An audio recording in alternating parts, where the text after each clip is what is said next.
y'all, welcome back to my channel, Herculean Homeschooling. I'm Sarah, homeschool mama of 6, and for today's video, I'm going to be showing you inside BookShark's USH, which is high school level US history. So join me as we take a walk through this new level of US history for high school. I want to quickly share that BookShark did send me these materials in exchange for my honest opinion and reviews. So as you're watching this video, you can keep that in mind. This is the huge 4-inch 3-ring binder that you will get with your first order of BookShark. And inside you can put your schedules. Now you notice that I have 2 with this high school level. That's because once they get to a certain age, they have the parent guide and the student guide.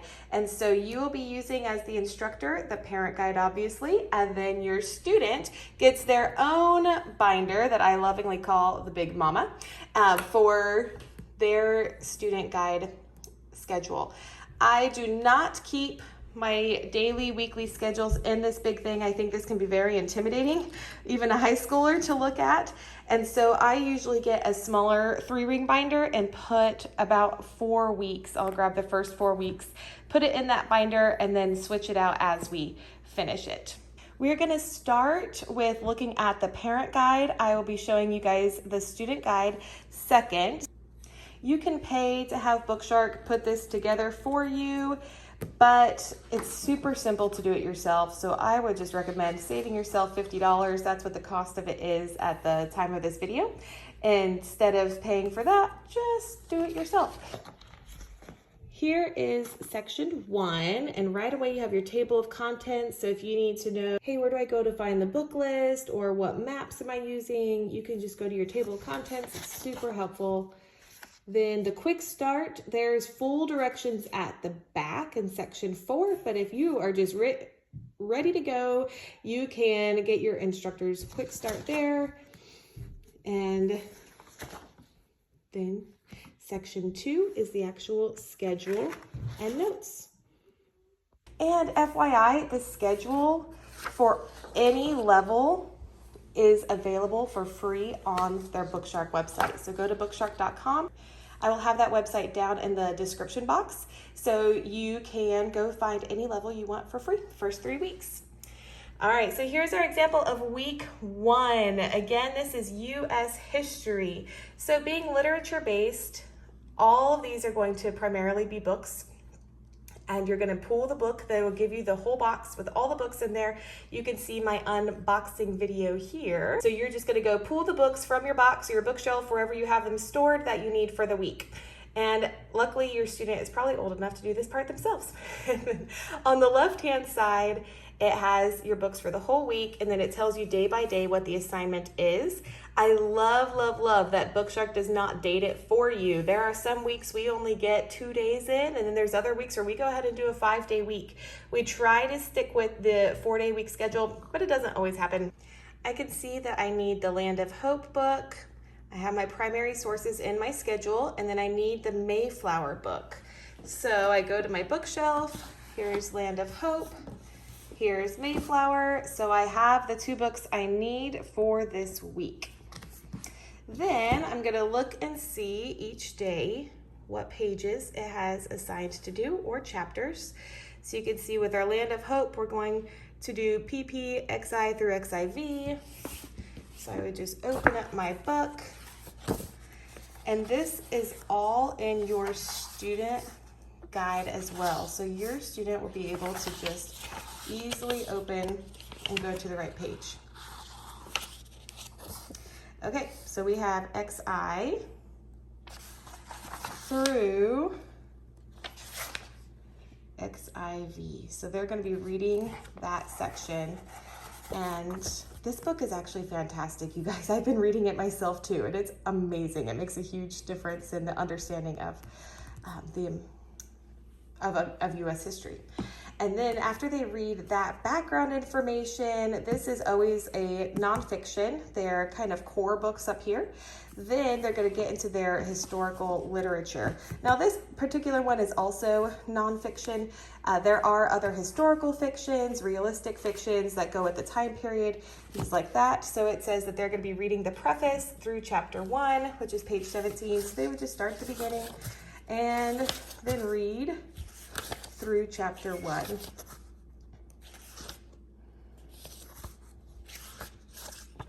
The other thing you can see that we need is our primary source document. So I'm so glad that BookShark has decided to include primary sources about every single week into their curriculum, and especially with U.S. history, that's so needed. And so we have the Constitution of the Iroquois Confederacy. And as you turn your schedule, you will find that primary source right there in your schedule. So you have access to it. The student will have access to it as well. The last thing we see on the schedule here is the research report. It says research report 1 due at the end of week 3. Throughout this entire history program, they will be doing a research report every 3 weeks.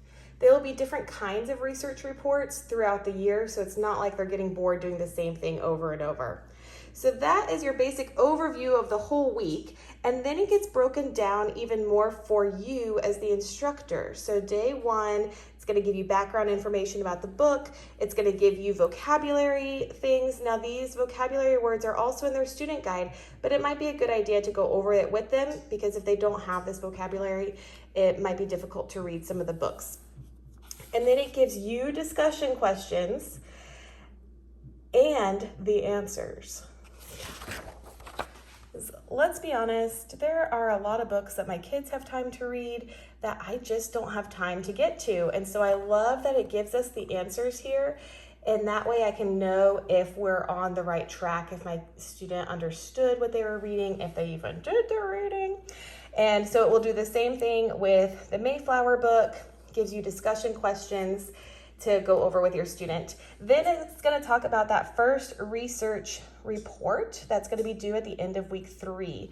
Gives you a lot of background information. It even has note to instructors, and it gives you more details in section 3 of this instructor's guide. So if you go back into your back of your binder, section 3, way back here, it will give you more information on that research project and how to grade it, because let's be honest, when we're doing this level of history, we are preparing our kids for college or the next phase in life, and so we want to make sure they are totally ready. We are going to help you do that.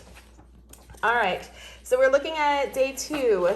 Now you notice back here on the schedule, we have this little clock, the little world, this little N. So these different symbols represent other things that you're going to be doing in addition to the reading. Over here we can see that little clock, and it has this Leif Erikson leaves Greenland to explore Newfoundland, and it gives us a year.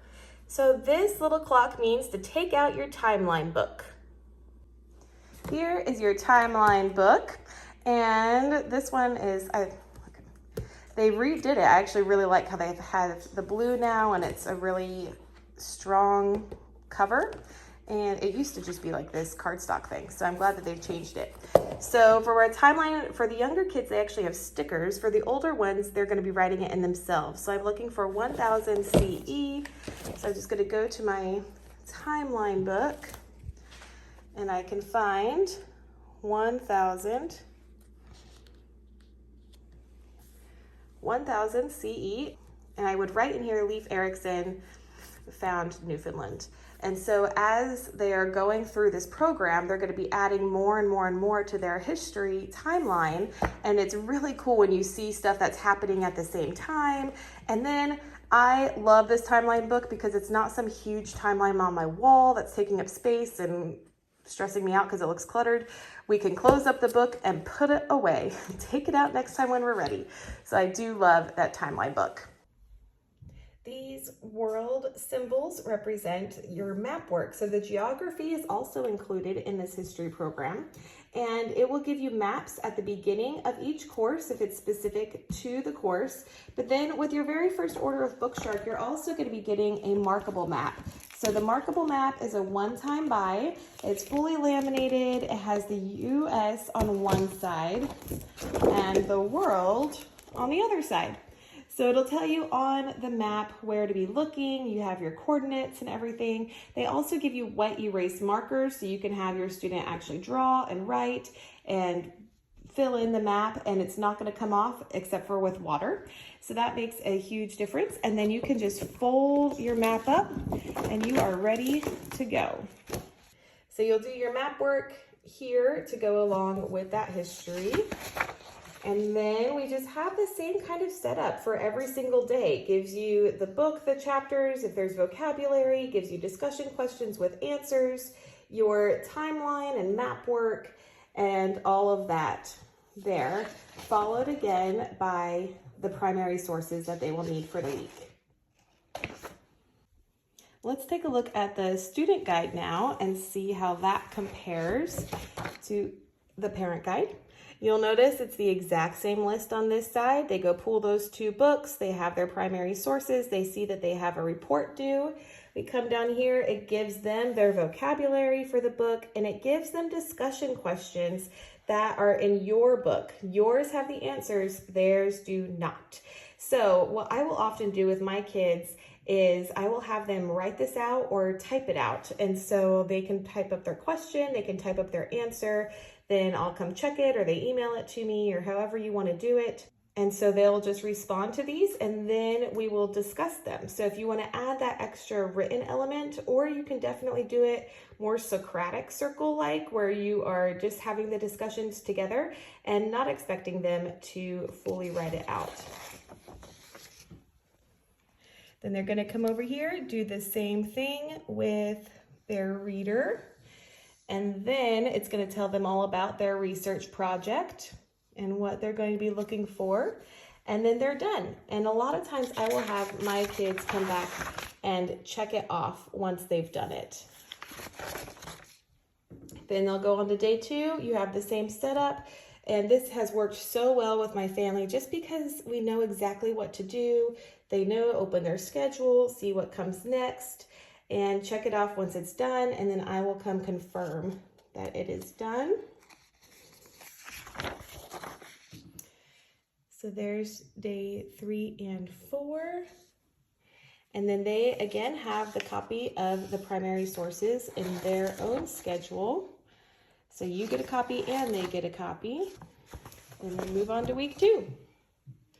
And same thing, so they have their symbols as well. Tell you their primary sources for that week. Still reading the Mayflower and then reminding them about their research project that they need to be doing. I wanted to show you guys the research report 1. They get to choose their topic based off of chapter 1 from the book Mayflower. So it gives them directions there. And then as well as up here, I like that it's not fully scheduled, that they get to prioritize their time and to work on it, learn to not procrastinate. And I feel like this is really helping them prepare for college or higher level learning if that's a road that they're choosing to go down, because it's not always going to be scheduled, as we know. And so they get to learn time management through this program as well. Next up, I want to show you this section 3 in the back of your binder. You will find so many things back here. There's lots and lots of maps that your student will be working on. These are found in both the student guide and the teacher guide or instructor guide. And so you will be coming back here to get some of those maps and using the markable map that I already showed you. So you'll just use these when the lesson calls for it. So you can see there's a lot of maps.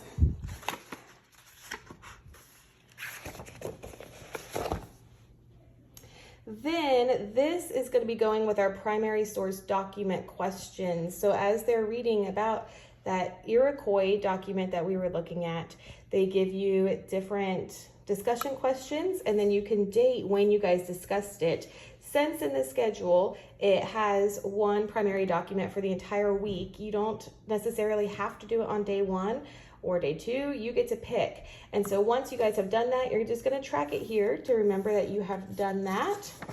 And then this is your research report checklist.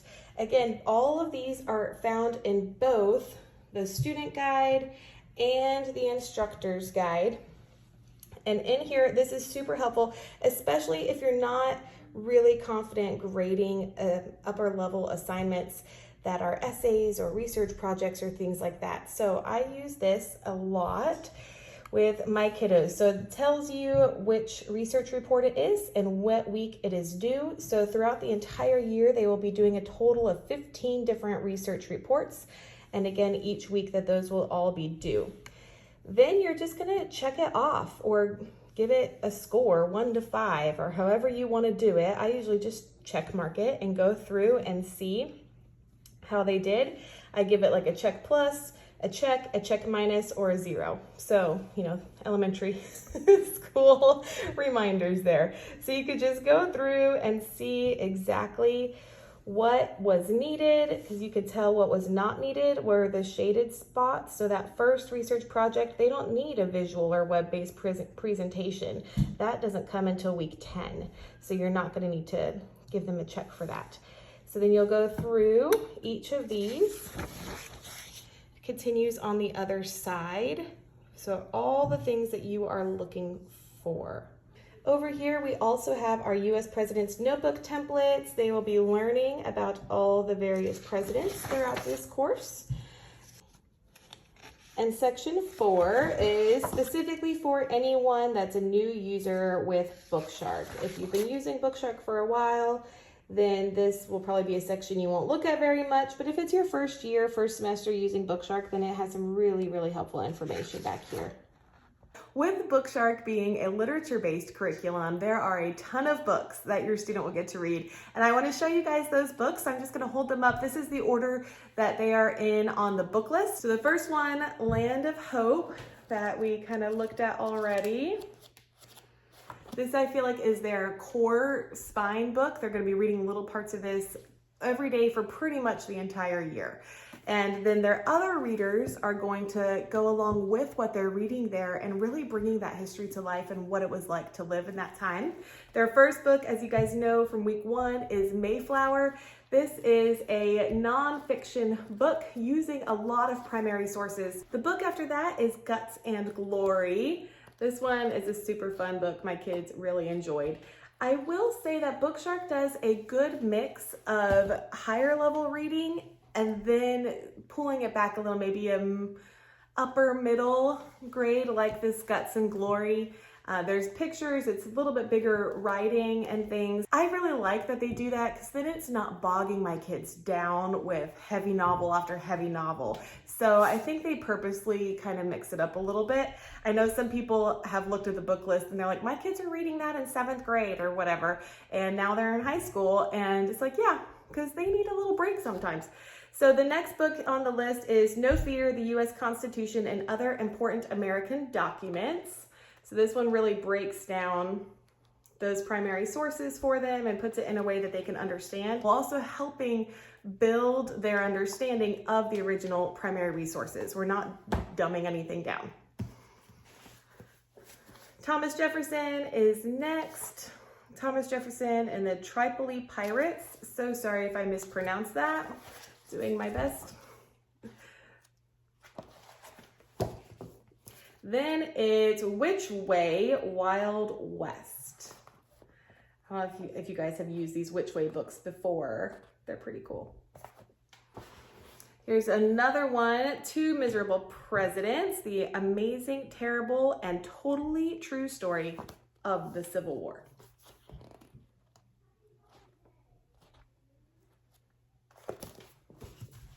Then 40 Acres and Maybe a Mule.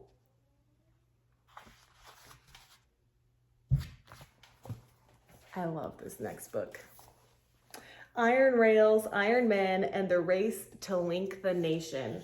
I really think I'm going to use this as a coffee table book once we're done using it for our homeschool history.